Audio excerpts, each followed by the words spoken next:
Selain kita kadang menemui interviewee yang emosional, tertutup, atau juga sensitif, kita juga kadang menemui beberapa interviewee yang menolak, bingung, ataupun interviewee yang berbeda.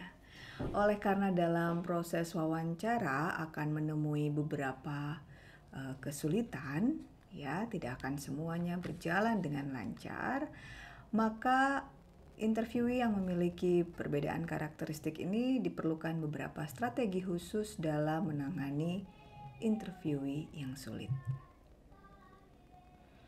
Ketika interviewee mengelak atau menghindari pertanyaan yang mengharuskan mereka untuk menceritakan kehidupan pribadinya dan mengungkapkan perasaannya yang sensitif dengan memberikan pertanyaan seperti apa yang akan Anda lakukan, atau bisakah Anda menceritakan tentang kehidupan pribadi Anda?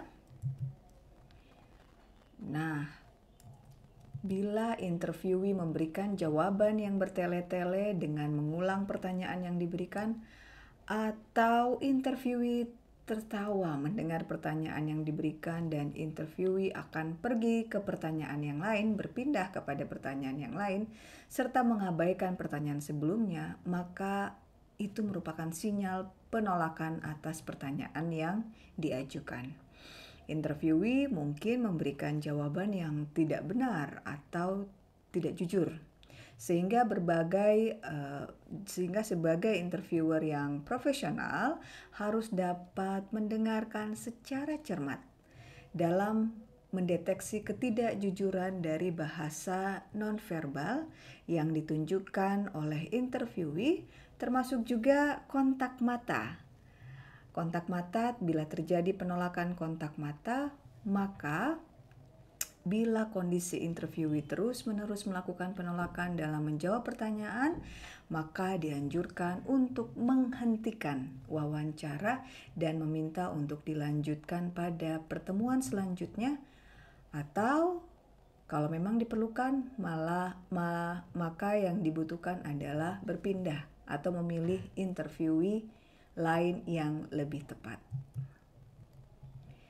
Ketika interviewee bingung dengan pertanyaan atau topik yang diberikan, Anda harus menangani kebingungan tanpa mempermalukan mereka dan memancing permusuhan. Sebaiknya interviewer menyatakan kembali pertanyaan atau mengulang dengan kata-kata yang lebih jelas atau mungkin lebih lembut dan bijaksana. Kemudian juga seorang interviewer harus menjaga bahasa nonverbalnya agar yang ditampilkan atau yang ditunjukkan itu tidak membuat interviewee tersinggung. Nah, dalam proses wawancara terdapat beberapa gaya komunikasi yang berbeda. Ini yang kemudian kita biasa sebut dengan interviewee yang berbeda, tanda kutip. Perbedaan ini sebenarnya disebabkan oleh gaya komunikasi dan juga beberapa hal seperti faktor budaya, usia, jenis kelamin, dan faktor personal lainnya. Perbedaan gender sangat penting dalam proses wawancara. Ini kadang kita bisa alami sendiri. Misalnya laki-laki cenderung berbicara lebih banyak, lalu mendominasi, memonopoli percakapan dan kurang menjawab pertanyaan dengan jelas.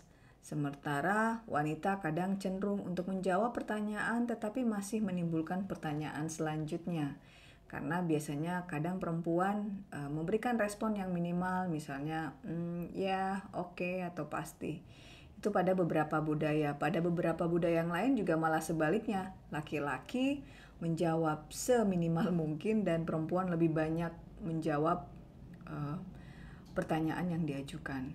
Interviewer harus mengetahui latar belakang budaya, latar belakang organisasi, dan profesi interviewee. Itu juga perlu untuk dipahami terlebih dahulu agar proses wawancara bisa berjalan dengan baik.